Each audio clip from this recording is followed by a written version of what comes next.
The second part of our day today, happy to kick off this broader discussion on issues of gender equality, empowerment, following on the conversation that Aimee and I started here. And I honestly can't imagine a more qualified group of women to be having this conversation with. It's a pleasure to welcome you all to Google. I thought rather than trying to have everyone introduce themselves, I'll run through and just give a quick introduction of who we have here on stage. All of their bios are available online at makemyvoicematter.org. So if you want to read any more about them or hear more about their work, that's the place you can check it out. So we've obviously already met Aimee here, Aimee Mullins, with a few labels: actress, athlete, advocate, but none really, just Aimee. We already talked about that. To her left, we have Hala Kazim. Hala is a counselor, artist, author, and the founder of Journey to Change, which is a new concept that she's been working on that provides people with support, advice, and help through tailored services and walking and hiking destination tours. She features regularly as a guest speaker on challenges facing women, particularly in the UAE. So Hala, so glad to have you here today. Thanks for traveling to be with us. Thank you. To her, the other side of her, I'm going to not do the directions correctly for the stage directions. We have Oisika Chakrabarti, and she is the Senior Communications and Media Specialist at the UN Women. UN Women is dedicated to gender equity and empowerment, and she has been with the United Nations for 11 years, guiding media partnerships, engagement, public information around the UN. And prior to that was herself a filmmaker and broadcast journalist in South Asia, so obviously brings all of those qualifications to her role. Down the line from her, we have Arlette Nkurayija. Arlette is the president of Women and Children Embassy Foundation, based in Canada, where she advocates and focuses on issues of African women, both in Africa as well as people who have immigrated to Canada and helping them to resettle. She's obviously an expert in that because she herself was born in Rwanda, and after the 1994 genocide, chose a path to creating a better future. She moved to Italy, Montreal, fluency in 5 languages. She's now able to use her law degree and is currently working as a lawyer for Talk Enterprises and Talk Marketing. Arlette, thank you for being here. And then finally on the end, we have Melissa Gordon. Melissa is the director of the LGBTQ Gender and Reproductive Justice Project at the ACLU of Southern California. She has been with the ACLU for quite some time, and I was very excited to meet her because she led New York's successful effort to pass marriage equality statute and then served as the co-counsel on the Windsor versus United States case, which eventually was the case that the Supreme Court held in determining that the Defense of Marriage Act was unconstitutional. So Melissa, a pleasure to have you here today.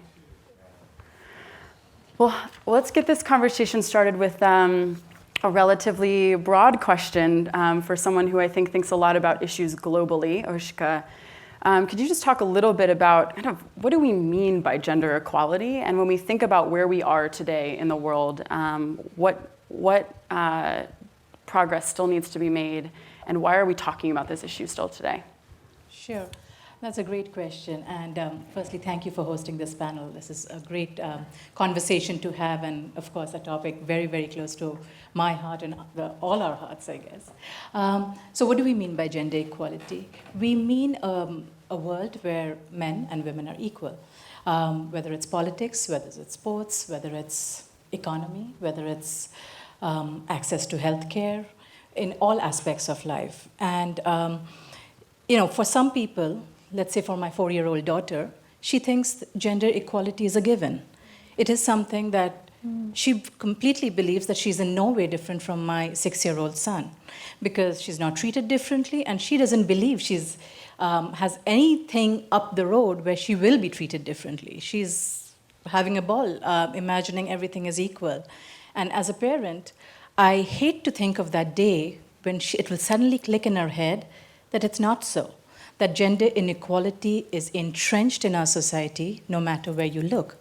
Economy, politics, sports, access to healthcare, the amount of leaders we have.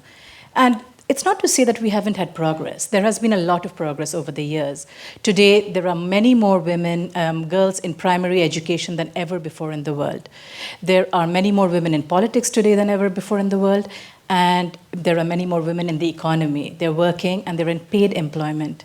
But the progress that has happened over the last few decades is too slow, uneven, and just not enough.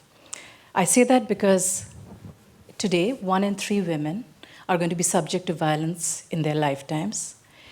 Across the world, there are only 25 women who are prime ministers and presidents in the corporate sector. Since we're in the Silicon Valley, we can't refute the fact that there are only 25 women CEOs in the Fortune 500 companies.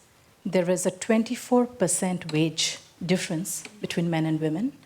And even as we speak right now, women are dying. Women are dying every single day. 800 women die every single day just trying to give life, as in childbirth, from preventable diseases. That is unacceptable.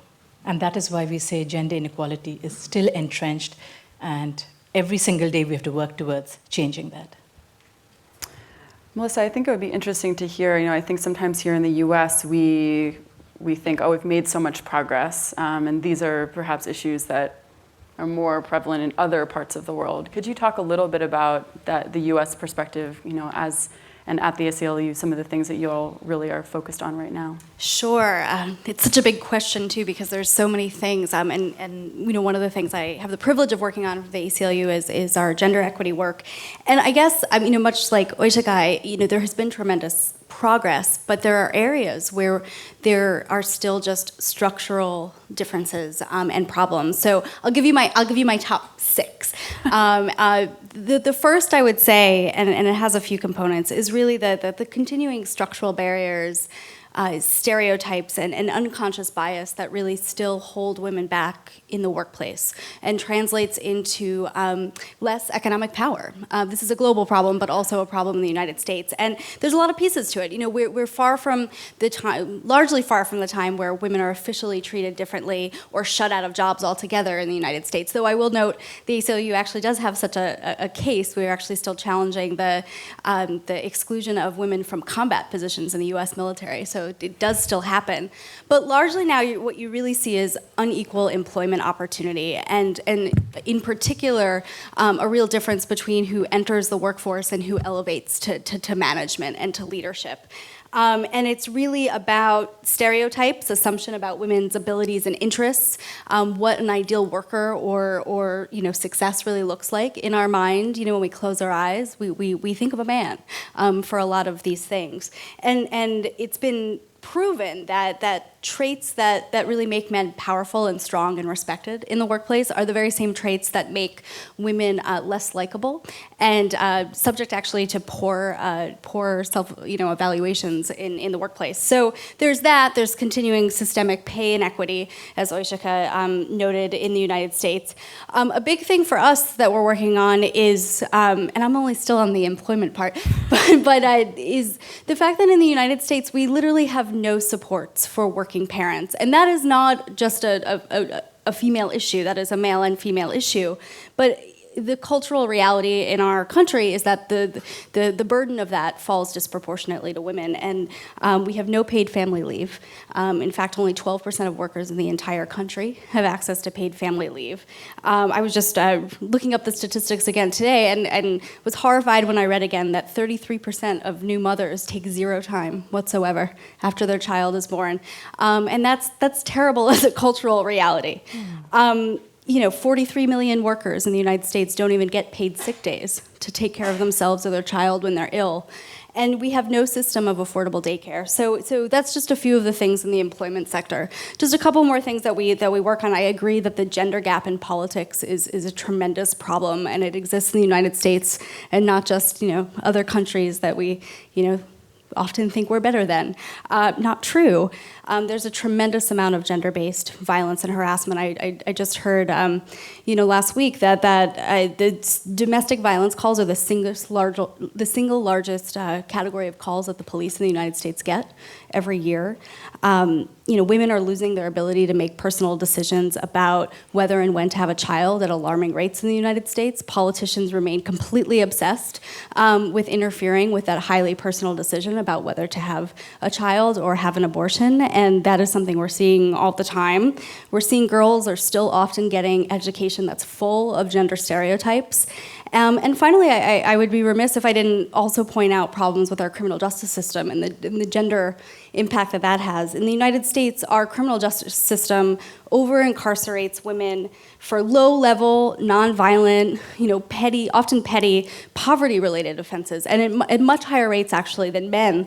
And this just creates a continuing cycle of economic disempowerment, and it separates families. There's 1.3 million children living in the United States right now with incarcerated mothers. So these are just a few of the things we think need fixing. It sounds like you'll have a job for a while, Melissa. Yes, for better or worse, that is true. I think one of the really interesting things that we have represented in this panel are just these different perspectives on this issue. Hala, I think your perspective would be particularly interesting. How do you think about empowerment in the context particularly of the UAE and the Middle East, and how might perception of that context perhaps differ from reality in your experience? First, thank you for having me. Well, I think one of the main things I want to clarify is the media has given a very negative idea to the world about the Arab world. And I'm not defending it. I'm just saying that the reality in some countries are very different than what is really shown. The gender equality is one of the main things now. UAE has, I think 6 months back, Sheikh Mohammed Al Maktoum has announced a law that there is gender equality between men and women at work, in the society, and all. And does it really apply in reality? Well, it's around the world. When we really think, if I will be very frank about it, it's a man's world. And that's reality is. And I think we women did that. We have a part of that, giving them so much power. Now, it's nothing wrong. We are not in a competition. I always say, it's not like I have to be equal like everything. There are things I know I'm not able to do like a man, and a man cannot do like a woman. But there are a lot of things that we can do the same. Like in our countries, the salaries, for example, we're equal. In America, it's 50%. So if a man takes $10,000 a month, exact the same $10,000 for a woman. It doesn't matter the age or whatever. Or, it's very much equal in that. Positions.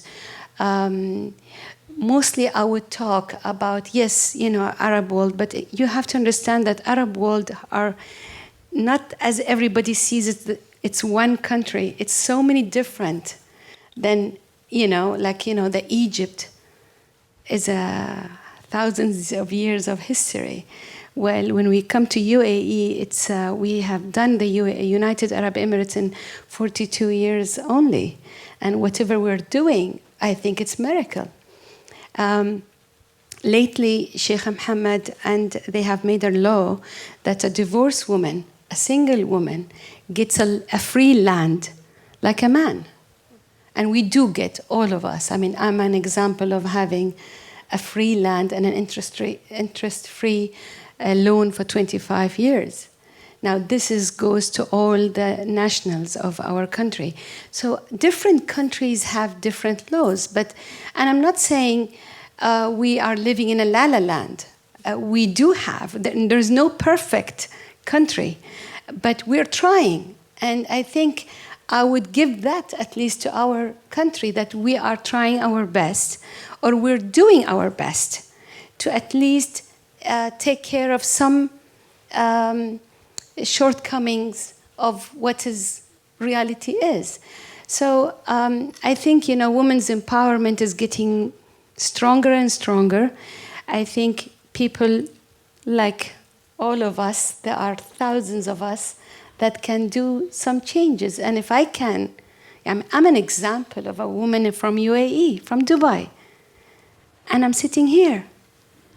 And that shows that we are given the chance to do a lot of things. So it's, I don't want to compare Arab countries, because I always say, like, when an Egyptian grandmother was going to the university, my grandmother was illiterate. It's so different, I cannot compare. So, but we're catching up, and I think it's around the world, everybody's doing their best. Yeah. Hala, you touched on something that I think is interesting and something that we've seen more conversation about this year, in particular with the He for She campaign, which is the role of men in this movement. You mentioned, women in some ways have put ourselves in this position, or men have put us in this position, and I think it's interesting as we talk about empowerment. Aimee and I earlier spoke about self-empowerment versus being empowered by some other entity. Open to anyone's thoughts, I think, really, but just what is the role and should be the role of men in this movement? And then I think that the next question is, what should we as women be doing more to support each other in achieving the goals that we all have for gender equality? Anyone want to? Arlette? I will say just to start where you are. And that means everyone, it doesn't have to be a big speech or some panel like we're doing right now. It helps, but I think it's better to just keep it simple and start where you are and look around you, look at the woman around you, and it could be a little conversation. It could be to ask how they are. It could be to just understand what they are going through. And in that way, small things that make a difference in every woman's life. And to be able to tell them that they matter. And then if you can go and do bigger things like education, talking about it, then that's okay too. But I think sometimes we think that we just need to do things, and we are like thinking, I should do this, I will do this, and it doesn't materialize because you are thinking and you're planning. But you can just start and do something small but effective. Just to add on to that, and I completely resonate with what Arlette said. So you mentioned the He for She campaign. So that was an initiative that came from UN Women, the campaign itself.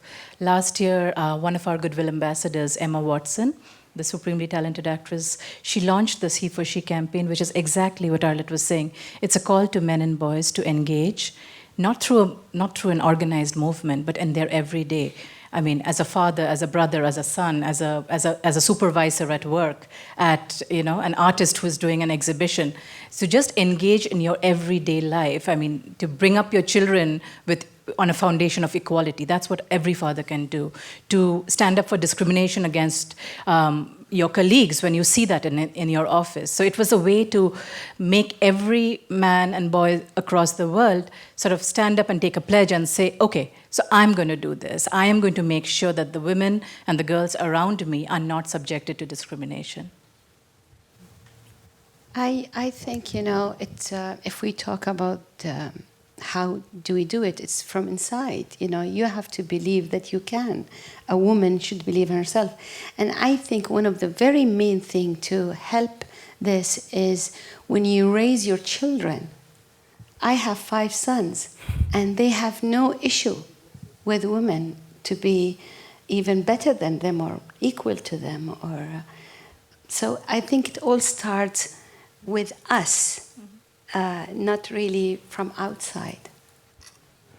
I would echo that, Hala. I think that in terms of it, I think for all of us, to become aware of where we have little prejudices or we act in discriminatory ways without even realizing it, I think and it's incredible to sort of wake up and understand that even if you think you are, as progressive as you think you might be, there's always a place where you're holding on to a pattern that is probably outdated. It doesn't serve you anymore, and it definitely doesn't serve the person who is being boxed or limited or categorized in a limiting way because of that. So I think the most exciting thing about that He for She campaign and similar awareness campaigns about it are that, when feminism started, there was a component of it that I think necessarily was rooted in anger at a sense of injustice, and not just a sense of injustice, but real experienced injustice. And now that we're a few generations on, I think the idea that to be a feminist is to want equal treatment of the sexes, all of them. That's right. Sorry, did you want to add something? Okay. Hala, you mentioned women in violence, and I think Oisika, you mentioned some of the numbers there, and I think for people, women especially, but anyone who's in those challenging situations, finding empowerment in those really tough moments, people experiencing daily violence or abuse. What messages and how have you thought about, or in your work as you're all interacting potentially with people in those situations, how do you think about people there who are in that really low place of subjugation, helping them to find moments of empowerment? What advice would you have? It is to go back to every single person as an individual. Everyone is unique, and it will be pretentious to think that because you have an experience or you have been through so much that is going to help someone else. It could, but it's not. So it has to be always about the other person. And it has always to be also about you, because when I will give an example. I am a survivor of genocide, and I really don't like to say that about myself, because that's how people sees me, as a survivor. But I feel like I am a human being. What happens was hard. It was a situation that I didn't cause, but that helped me now. When it was happening, I couldn't get it. And if someone would have come then and told me, because they went through something, it will help me, I would have not resonated then. So I feel like every time someone needs whatever they need, help, inspiration, you can always go from where you are and tell them your story, and tell it in a way that it's true to you. And sometimes it's gonna resonate with them, sometimes not. But you have to understand that it's not about you, it's about them. And if you are able to help someone, you really have to remember that the uniqueness has to come through from them, not from you. But sometimes you need also to be practical, because there is some situation when needs active action. And I'm thinking of women in my work that I come across that are very sick, and you need to treat the physical disease first to be able to have that conversation. So I think, as I said before, to start where you are is the most important things, and to see what's going on, not to feel like you have, of course you have to make a difference, but in someone other's life. Sorry. I was just going to add that was very powerful, Arlette.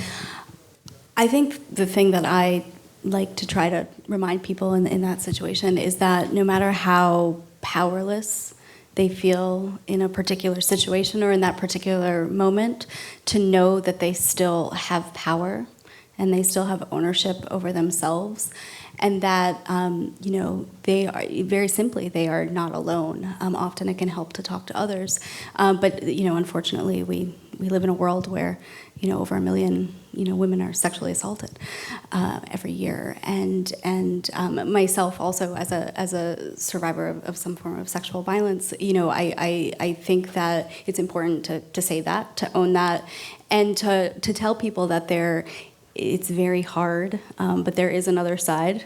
You get through to the other side, and there can be an enormous amount of power on the other side, and that you're not alone.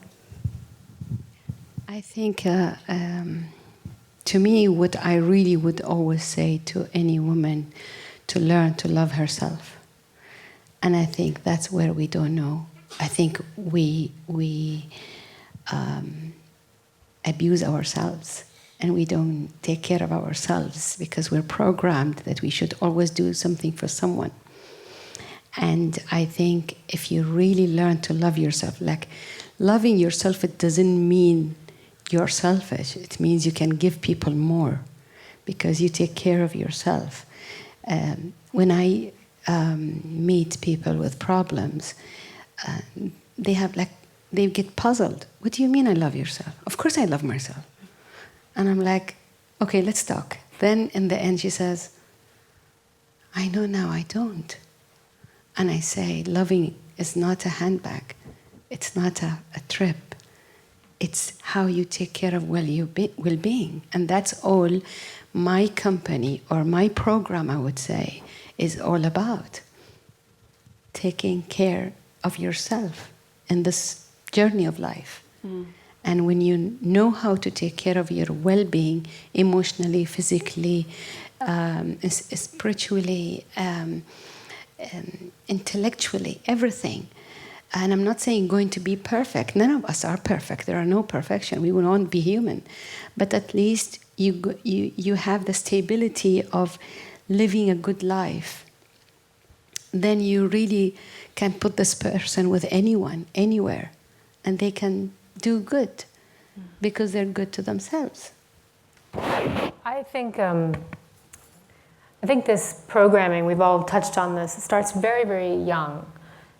I know that I've become very aware now that my friends and peer group are starting to become parents, that I don't say to a little girl, oh, you're so beautiful. That will not be the first thing I say to her. I will find, it's a little rule for myself, because I find it interesting to hear the things that were said to me, or I would easily say, if I was babysitting, you say things to girls that you don't say to boys, in the sense of be sweet, smile. These things start from a very young age, where it's about being palatable. And I know from my experience as an athlete, every year, a number of the greatest female athletes in the world gather in New York City for the Women's Sports Foundation, which Billie Jean King, who's a wonderful advocate in many areas, founded in the 70s. And we host, the athletes do their own dinner the night before, like at a bowling alley kind of thing, really not competitive, right?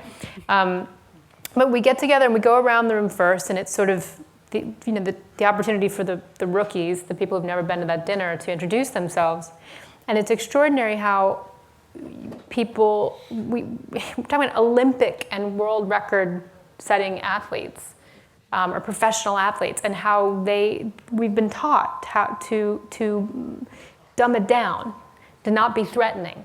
So it's become a little ritual at this dinner to be ridiculous. And because it would start by saying, yeah, I play softball. And it was like, oh, okay. And then that's what the rookie says. And the next person says, well, I set 3 world records.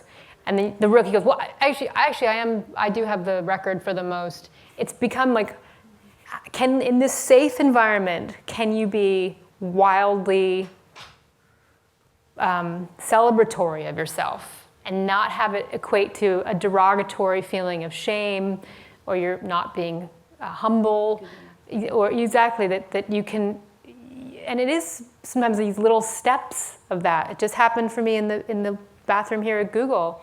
A woman said to me that she was, we were talking about sports, and she said that she was doing Olympic weightlifting. And then she spent the next 5 minutes telling me, well, but for fun, well, more for fun, not just for fun because you have to work at it, but I don't really do it the way, and it was, and I listened to her, and I said at the end, I said, if you were a guy, you wouldn't have said any of that.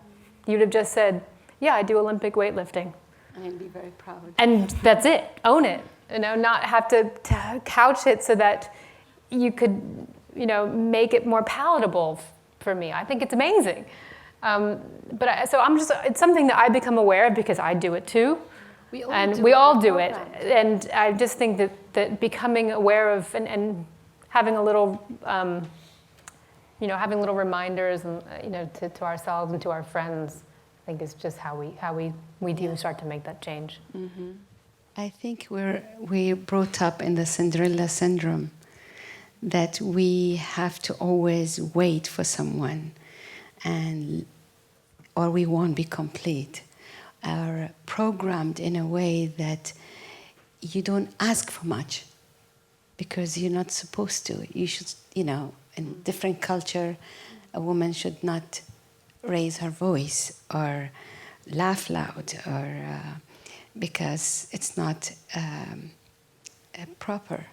I want to touch on just one of the themes. This is a really interesting kind of interplay, the conversation we're having between really personal choices that people make and then the structure in which those choices kind of manifest, and the interplay that I think we're in a lot as women.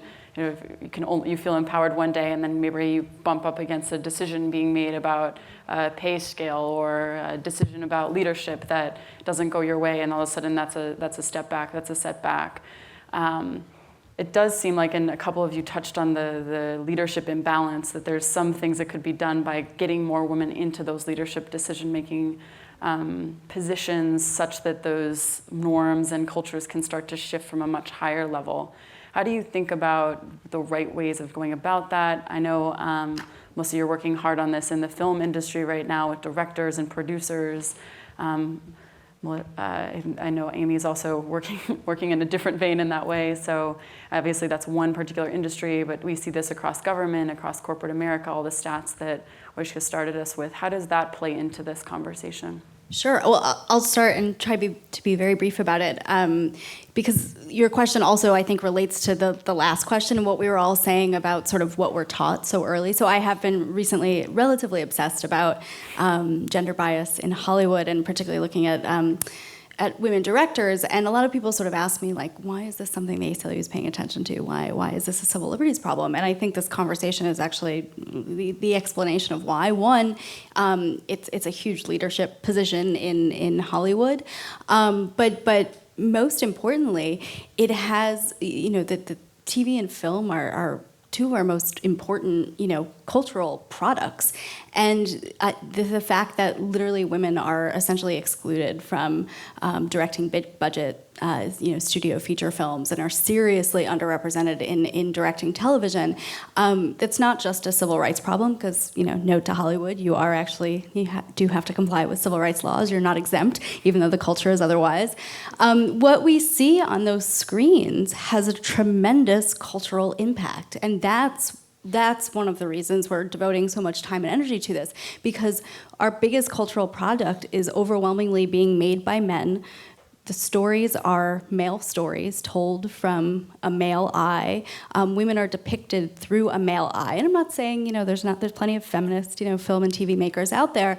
But studies have shown when you have more women behind the camera, not only are more women depicted, but the way in which they're depicted. And the reduction in stereotypes, the more speaking lines, literally, that women have, it's tremendously important. So a lot of people think, like, why are you doing that? That's one of the reasons.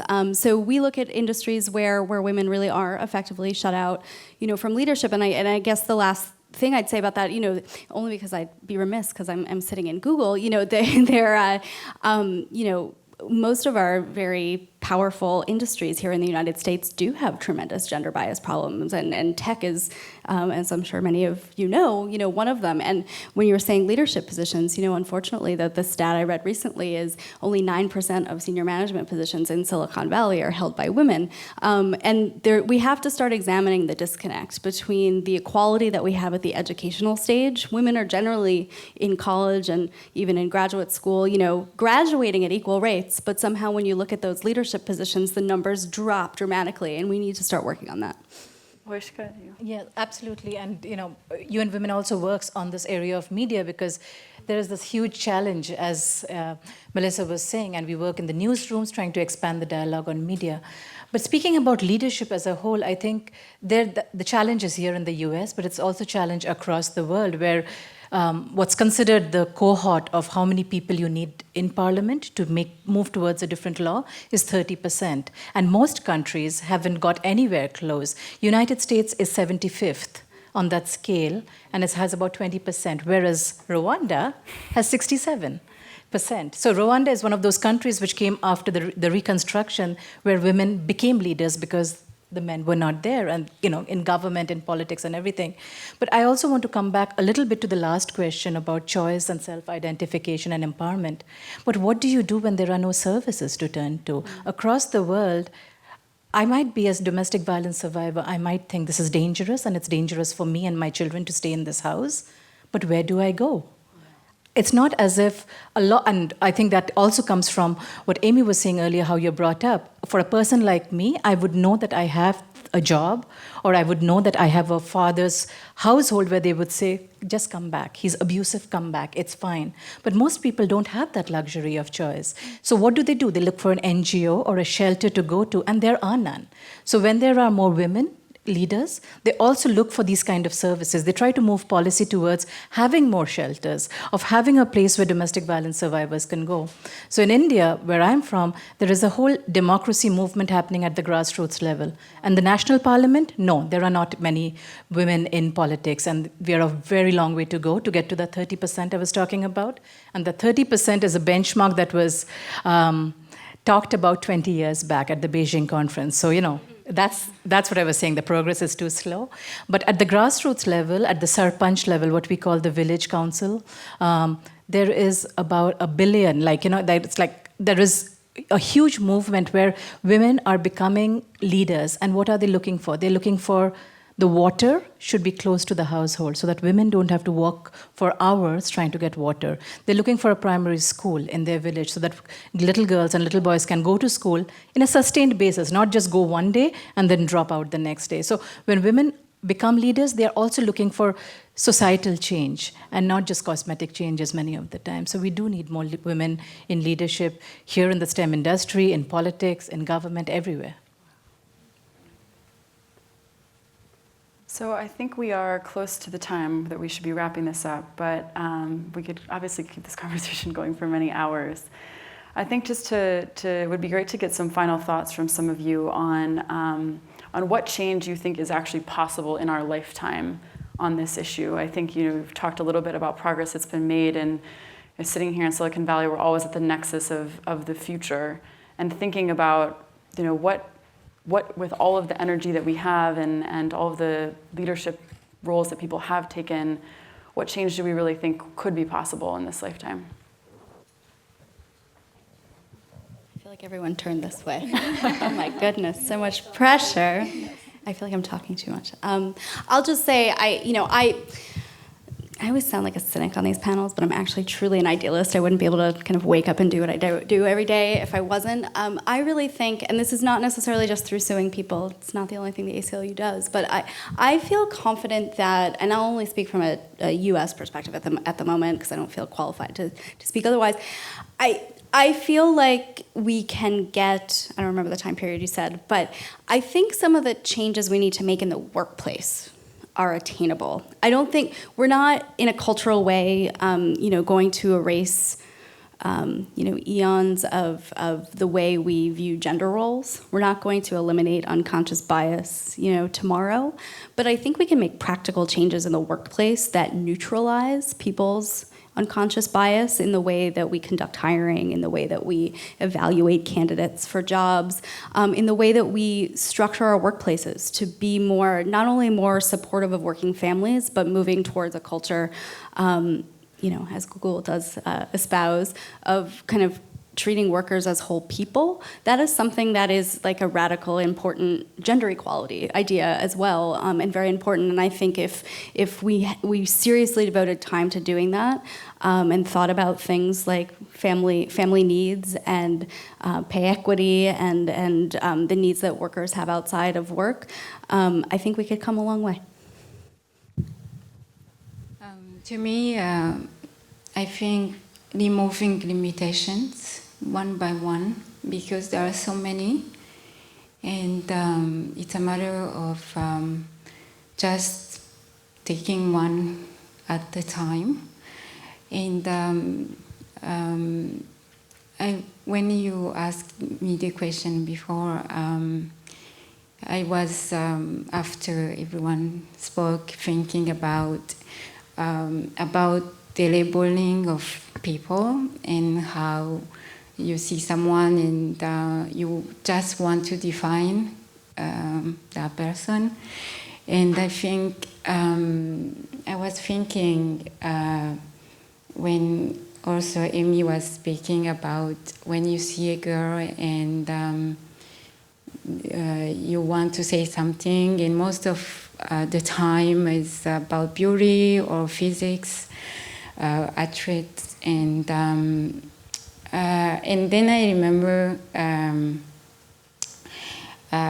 when someone that is very important to me told me once, because you are talking about labeling women, and he said that you are priceless. And it was so, to me, it was empowering, and I'm sharing because when I heard that, it wasn't about and then it resonates because it's not about what we do, how much we own. It's just being ourselves. And when you are yourself, you can go and ask that price that it's fair or not, but to be able to remove limitation, to be able to see yourself and be true to yourself, I think it's the way to go to start changing and empowering one person at a time. I think, and not just because I work at UN Women, but I'm very optimistic about change. I think the very fact that we're having this discussion, decades back, gender equality wasn't on the public agenda. It wasn't in the private agenda. But now we're talking about it. We're all talking about it. So I think that's a huge change that has happened over the years. And then the other part of this movement, disorganized movement, unconscious movement, is that all of us can be part of it. If 10 people from this room go and talk to 10 people and say, guess what? I was at Google and I was listening to this talk about gender equality. Is it a question mark or should it be a given? Can we do it in our household? Everybody can be part of this movement. And those 10 people talk to 10 other people.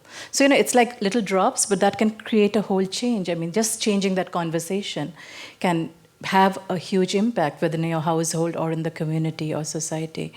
But structurally also there are problems, and that can only change when laws change, implementation happens, and when also attitudinally people change their attitudes and mindsets. For example, it's 95 years since this country got women got the right to vote in this country?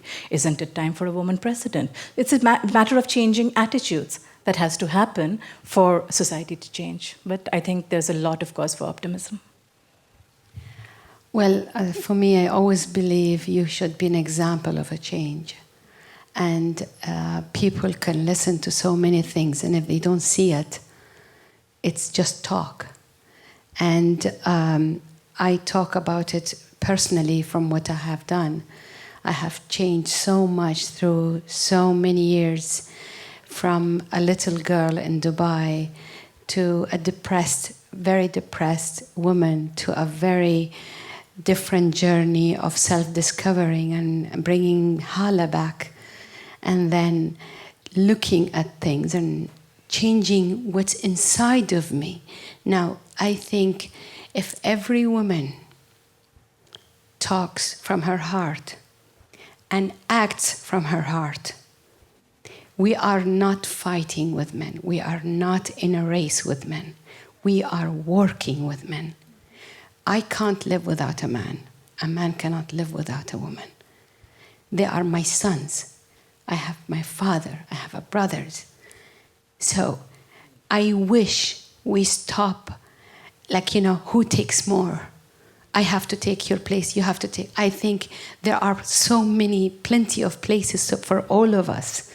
And I think if they see it in you, if they see the change in you, in your mind, in your behavior, and that's what I did in Journey Through Change, telling women, take care of yourself, take care of your inner self inside of you. Feel that you are worth it. You don't need to prove to anybody.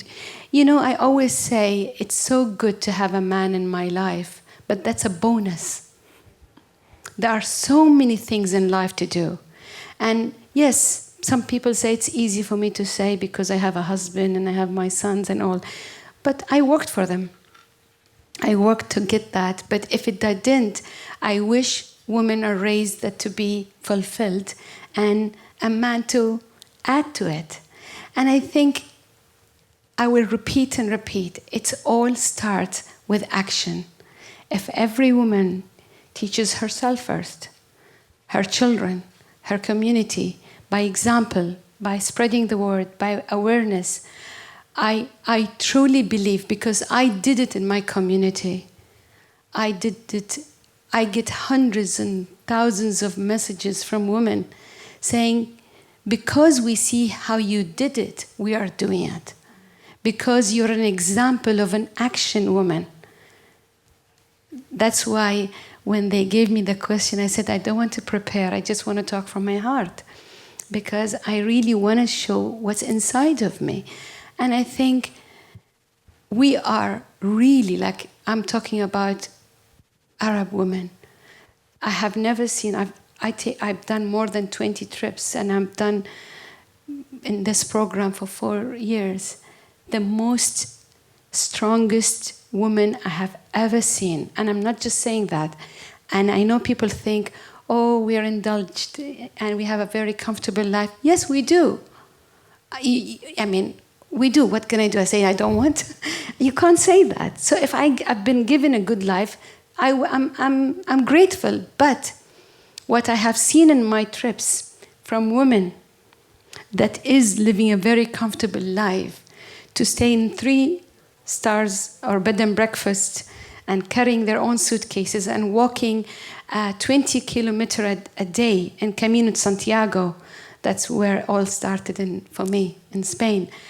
I think really, really the change, it could be amazing for all of us, for the new generation. I mean, who would have thought that all these different women from all over the countries can meet and say what they can say and exchange? We will never have a perfect life, but we will do our best to have a good life. I support and agree with what all of these incredible women have said. I think I'm astounded by how much change we can see in our own lifetimes. And I think just yesterday flying here, the person in front of me, in the aisle in front of me, was watching the most recent Mad Max film. And I was excited. I mean, I didn't put my headphones on. I didn't know the sound, but I just watched for actually longer than I thought I would.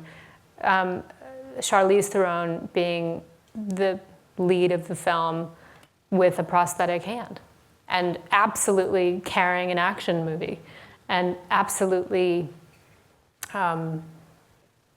it being, I don't know, I remember I just thought about, wow, from Terminator and RoboCop to this. It's absolutely happening in our lifetime. And I'm sure we can say this across the board when it comes to identity with transgendered persons. I mean, it's the rate at which progress is happening, and I think acceptance and awareness to acceptance is getting faster and faster. But with regards to women's empowerment and equality, it'll happen a lot faster with men also make it their priority. I think men make fantastic feminists. Let's all thank our panelists for being here. Okay, now the excitement begins. Aubrey Logan is going to sing our hit song, My Voice Matters. And as I said before, these charities will receive the benefit of your generosity. So please download the song, okay? And there are T-shirts there too, if you're interested. But here's Aubrey Logan's My Voice Matter, written by Nick Milo, Aubrey Logan, and Gary Catona. 1, 2, 3. I can feel it. It's alive. Through the raging cacophony, survive. There's a voice in me, unmistakably, to make somebody know their worth, to set somebody free, to tell her she can change the world. I know I've got to see my voice matters, my voice matters. Feel the heart is waking, feel the world is waiting. My voice matters, your voice matters to me. It's the sound we've listened for forever. There's a burning in my soul. There's a story that's waiting to be told. Oh, they may not see the fire yet, but they can smell the smoke. Well, they may not read the book right now, but I know something spoke. My voice matters, my voice matters. Feel the heart is waking, feel the world is waiting. My voice matters, your voice matters to me. It's the sound we've listened for forever. Baby, sing it out, unafraid. All the worst things that can happen won't undo the mark you'll make. I dare you to say, my voice matters, my voice matters.